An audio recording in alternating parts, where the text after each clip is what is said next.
ধন্যবাদ।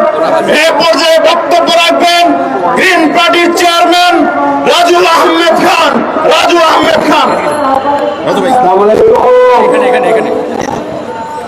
গণ অধিকারের ট্র্যাকে আমরা সংযুক্ত হয়েছি, কারণ গণ অধিকার ভারতীয় আগ্রাসনের বিরুদ্ধে কথা এখন শুধু বলছে না, বহু আগের থেকেই বলছে।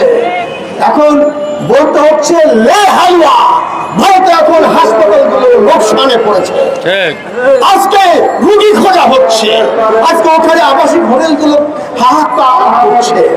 গ্রিন পার্টির পক্ষ থেকে এটা বলতে চাই, বাংলাদেশের বিরুদ্ধে ভারতকে লেলিয়ে দিয়েছে তার স্পন্সর ডিরেক্টর কে? এই সেই শেখ হাসিনা। সে লক্ষণ সেনের পদাঙ্ক অনুসরণ করেছে, পালিয়ে গেছে। আজকে জানেন আগরতলায় যে আমাদের দূতাবাসে হামলা করা হয়েছে, এটা কিন্তু ভিয়েনা কনভেনশন লঙ্ঘন করা হয়েছে। আমরা ইচ্ছা করলে আন্তর্জাতিক আদালতে কমপ্লেন করে ভারতকে ঝুলিয়ে দিতে পারি, কিন্তু আমরা সেই দয়া দেখাই যে দয়া ভারত দেখায় না। আজকেও পঞ্চগড়ে ক্রস ফায়ার করেছে, বিএসএফ গুলি করেছে।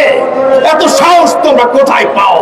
তোমাদেরকে আমরাও গুলি করে ঝুলায় রাখতে পারি বড়ে, কিন্তু আমরা এই সৌজন্যতাবোধ আমাদের আছে।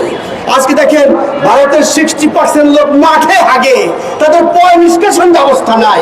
এত একটা অসভ্য দেশ বাংলাদেশকে নিয়ে খেলাধুলা শুরু করেছে, আর খেলাধুলার সামনে আরো আছে। বক্তব্য এখানে শেষ করছি। গ্রিন পার্টি সোশ্যাল মিডিয়ায় ছিল, মাঠেও ছিল। আজকে থেকে গণ অধিকার পরিষদের সঙ্গে সকল আন্দোলনে থাকবে। সবাইকে ধন্যবাদ। গ্রিন পার্টির পক্ষ থেকে সবাইকে আন্তরিক শুভেচ্ছা অভিনন্দন। আমি রাজু আহমেদ খান। ধন্যবাদ রাজু আহমেদ ভাইকে।